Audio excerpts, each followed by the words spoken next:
Good afternoon. My name is Jim Conlan, and welcome to latest episode of our entertainment show. As you know, in part 3 of our entertainment show each week, we premiere a new movie or TV series that debuts here in Ireland and the UK for this upcoming month. And up for discussion for this week is that it's back after a very successful 2 seasons. It's back for its third season, hitting our way on channel Disney Plus here in Ireland and the UK on July the 19th. Over 30 episodes so far of the hit comedy rapper sensation Lil Dicky as a TV series, as we all know, Dave, starring the one and only Dave Burd, Andrew Santino, Don Damer, TK Carter, Chloe Bennett, Rachel McAdams, and our special guest this evening, the one and only Taylor Misiak, who plays the role of Ali in Dave. Taylor, first of all, delighted to have you on this season, and wow, what can we say? Dave, Lil Dicky, onto its third season. It's taken not only the charts by storm, but the TV sort of viewing box office by storm. The brainchild of Dave Burd. It seems to be going from strength to strength, and it's got a iconic following at this stage. It does. It's like really come such a long way since, you know, when I first met Dave, he was still just mainly focused on his music videos that he was making as Lil Dicky, and they were so substantive and funny and smart. And he really dreamt of having a TV show that was all of those things and more, and also had just sort of a smaller cult following. So to see him make that dream and actualization, and to take that cult following and just multiply it is so inspiring and wonderful. Taylor, when I saw the premise of Dave and Lil Dicky, and I watched a bit back in it, I almost got struck by the feeling of this is Ali G meets Jonah Hill.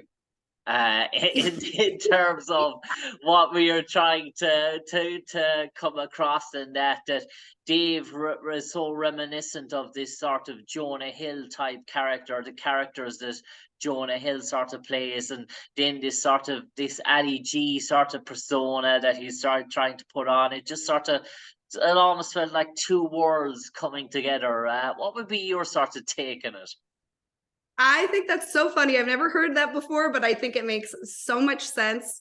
When we were first working on season 1 and everyone was like, what do you mean? What is this show about? I would tend to say it was like a Larry David of Curb Your Enthusiasm meets Drake, the rapper, trying to take this sort of person who is says what comes to their mind and is just a very funny, quirky, idiosyncratic type character, but then throwing them in the world of rap, where it's kind of a fish out of water story. And yeah, so much of the Ali G type stuff of making people uncomfortable and for the name of comedy.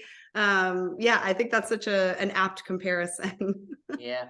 And Taylor, doing my research on this sort of project, I do believe it was persistence really that landed you the role in Dave, in terms of sort of knocking on the door and sort of leaving your sort of mark in terms of your on Dave Burd, as almost that he was sort of feeling that he was keep coming back to you, dare I say, in his mind for the Sally character. Yes. Well, and like I sort of mentioned earlier, we first met when I worked on a Lil Dicky music video called Pillow Talking. And I was like acting in that with him. And then he was telling me about the idea of this television show. And I was like, gosh, you please have to let me audition when it comes around. I'll be a tree in the show. Like, I'll be anything. I'll be a rock in the background. It'll be great. So then once the auditions for the pilot came about and I got to go in, he was like, just so you know, one of the only characters that sort of falls into your type is the character who plays my girlfriend. And I don't know if it's like totally a right fit, but you should come in and read anyway. And I was like, oh gosh, thank you for the opportunity. It'll be great. And then I got a call back and I thought, this is great. And in the world of acting, a callback usually implies that you are being asked to change something, to like, see if you could take a note, see how you take direction. And I went in and they were like, just do the same thing that you did. And I thought, okay, great. And then I did that like 3 more times and it was driving me crazy. They were just calling me in and calling me in, asking me to do the same thing over and over and over again. I thought, gosh, like what else do they need from me? And I came to find out when I was finally given the role, like the day before we started shooting, Dave, as you could tell from the show, is a very particular person. And he was like so shocked that statistically speaking, the best actress for the role was in fact an actress that he already knew.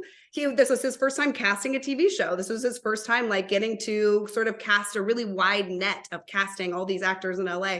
So they saw hundreds and hundreds of actors for the role of Allie, and then just like kept coming back to me, and he pushed against it because he thought like, it just doesn't, what are the odds, you know? Yeah. And then it was such a great feeling when I finally did get it, for him to be like, you know what, it was meant to be you, and I really put you to the test.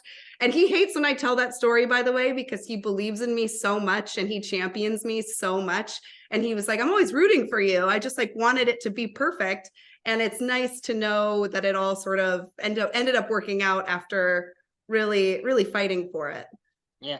And Taylor, how is, in terms of Dave and Little Dicky, you're probably one of the few characters that doesn't play your own self in this sort of series. Normally it's all the sort of fictional sort of characters, but we've Gata playing Gata, we've many sort of the characters playing a resemblance to yourself, but you're this sort of creation that is made by script writers throwing these sort of ideas together. So you're at the mercy of what they throw at you, really, aren't you? In terms of, you can't sort of fall back on no, this is Taylor Misiak, no, this is Ali, whatever they give you, you have to run with it. Is that exciting and scary at the same time, given the mind of Dave Burd? It is exciting and scary at the same time, given the mind of Dave Burd. I think what's very special about my role is that it is this it's this sort of labor of love from both Dave and what his idea of what the Allie character should be, and then all of our really talented writing staff and what she should be. And she's become this really personal character to all of us, because there are elements that I bring of Taylor that I add to this character, and there's so many elements that Vanessa McGee, one of our producers and writers, has added from her life and from her heart. And so it's nice that she's always sort of a discussion. I will say it is also kind of a fun challenge that we have a lot of people playing themselves on the show, from celebrities to comedians to actors. And being one of the few just like straight up trained actors, there are a couple of things that come out of the writer's room where they're like, well, we'll have Taylor do this because she can act. So we'll make her act, make her do something kind of crazy, because I don't feel like I have as many perhaps boundaries, which is exciting, especially in a show where screen time is incredibly precious. We have a really, really talented ensemble, but at the end of the day, our show is called Dave and it's about Dave. So when there is only so many minutes that you have dedicated to your character, it's nice that the writers really kind of let me run with some stuff. But it is a little scary when, for example, this season, right before we started shooting season 3, I had no scripts yet, and I just got an email from production that said, "Can you hold your breath underwater?" It's like, excuse me? Killing me off? Yeah, I was like, is she drowning? Like, what's happening? Spoiler alert, she doesn't drown, but it does mean that it's like, I never know what's next. I never know what they're going to do. And it's an exciting place to be. Yeah, and obviously this is a comedy show, and Dave, Lil Dicky, is he finds it at ease making fun of himself and making fun of his sort of character. But how is it like for you when they're throwing those banana skins at your direction as well? Because there's many scenes where you have to take, dare I say, the absolute Mickey out of yourself there as well on set. Yeah, I think my lucky stars every day that Allie is a character who has a generous laugh, and that perhaps is something that I've stolen from myself that is a little bit of a cheat code in terms of acting. I commend Christine Coe so very much, who plays Emma on the show, who has a much more like sort of dry attitude, and she doesn't laugh as much at what the other characters are doing. And thank goodness Allie does get to chuckle a bit. It's a lot harder in moments where Allie is supposed to be peeved and supposed to be upset. But fortunately, there's been so many moments on set where the other characters and the other actors are doing something so spectacularly, stupidly funny. And I do at least get to sort of laugh along with it.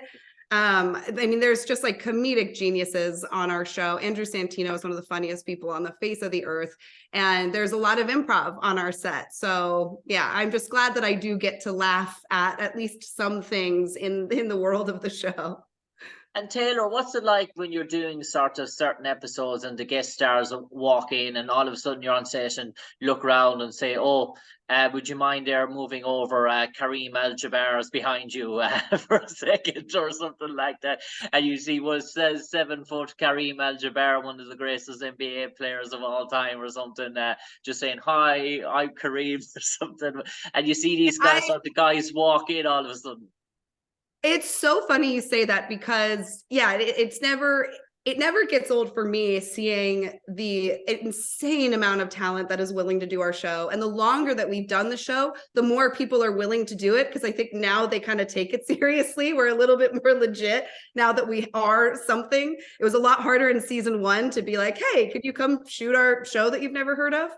But I was so very excited to meet Kareem. And I try to have a stay out of the way, be professional mentality. I'm sure they're getting bombarded all the time. I know people of that caliber of celebrity are always being asked for pictures and whatever. And so when we were shooting with Kareem, we did a couple of takes and then I sat down to the side and was drinking my water. And he came and sat down next to me and turned to me and said, I don't think we've met. I'm Kareem. And introduced himself to me. I'm like, you don't need to introduce yourself ever to anybody, ever. It's crazy. So it's just such a pinch me moment to be like, oh, well, what a pleasure to meet you. I'm Taylor. And it was so polite and kind and like down to earth and just like an absolute trip. And of course, I like called everybody I knew. I called my dad later that day and I was like, guess who I met? And I mean met, like formally met. But it's such a battle of trying to be kind and normal, but also not play it too cool. Like I got to have a very brief scene with Kourtney Kardashian. And I was like, look, this is great. This is one of the most famous people in the world. I'm not going to like pretend like she's not one of the most famous people in the world. So I did ask if I could meet her on camera. So the take of like her walking past Dave and saying something to Dave and me freaking out was a touch real because I wanted to like not really be up close to her until I was seeing her as Allie. But it's always just like such a unique element to our show and it never gets old to me. Yeah, and Taylor, in terms of some of the cast we mentioned there, having real life rappers on show like Gata, have you learned one or two sort of tricks? Have you developed a sort of a rapping voice for you now? Have you able to string one or two sentences together? Have they taught you a bit after being around these sort of two guys? Are they wearing off on you any bit? Not a single ounce. I am such a fangirl through and through. It's like, I just am always in awe. I mean, there's times on set where they're just sort of even half doing it. They're playing, like singing along with a track that we already have recorded. And I'm constantly just in absolute awe of their talent and like bopping around and dancing. For the finale here in the States of season 3, Gata did a show that was just all original, like Gata music, but to sort of celebrate the end of the season. And my like cheeks hurt and my mouth was dry from just like smiling and dancing. I am too busy like consuming it and celebrating it to like ever drop a beat. I don't think I could do it. And Taylor, before we came on air, you mentioned there that you've just back from the UK and Europe as well. But at the start of the year, you spent some time in Ireland, I do believe, and in County Dublin and Galway. You might enlighten our viewers. Was it a recreational holiday or was it work purposes, dare I say? Is there a bit of a hush-hush Irish appearance in the pipeline? I so very much wish, and that is very much on my to-do list, but fortunately it was a wonderful, wonderful social trip. My very best friend actually moved to Ireland a few years ago and was living in Galway and was having a big birthday. So I organized a big girls trip. It was my first girls trip, especially of like this big sort of nature. And oh my gosh, it was the best. I also am a little Irish. I know Misiak is Polish, but I'm Polish and Irish. And so it felt very much like personal to me. And we had such a good time. We landed in Dublin. We went to Galway. I had the best meal of my life at the restaurant Ardbia, right on the water. It was just the most like magical place I've ever been. And then it was so unique to get to be abroad with someone who lived there. I've only ever done like incredibly touristy things. Like you're going to find me doing all of the standard TikTok tourist stuff whenever I'm traveling. Yeah. But I got to be there with someone who was living there, meet all over friends. I had my body weight in baby Guinnesses. I'll tell you that. I had a lot of baby Guinnesses. And then when I got back to the States for St. Patrick's Day, I tried ordering baby Guinnesses at bars and I got very curdled, gross, weird things. So don't ever try to order a baby Guinness in the States. Okay. Very good indeed. And Taylor, Misiak, for the final sort of 30 seconds now, I might turn it over to you. You might enlighten all our audience, all our listeners, why they should tune in on July the 19th on Channel Disney Plus for season 3 of Dave, and what's in store for them? What's in store? Oh my gosh, you're going to laugh, you're going to cry, and be very prepared to go, is that really? And then look it up. We have just the most unbelievable guest starring list. It's shocking.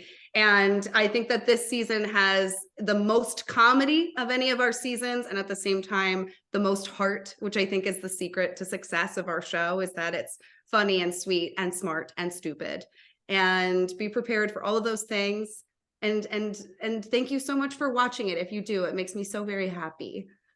On that note, Taylor, Misiak, from me, Jim Conlan, an absolute pleasure to have you on the airwaves to promote season 3 of Dave on July the 19th on Channel Disney Plus here in Ireland and the UK. But for the moment, from me, Jim Conlan, to you, Taylor, Misiak, stay safe, take care, and God bless. Thank you. Thank you, Taylor. Take care.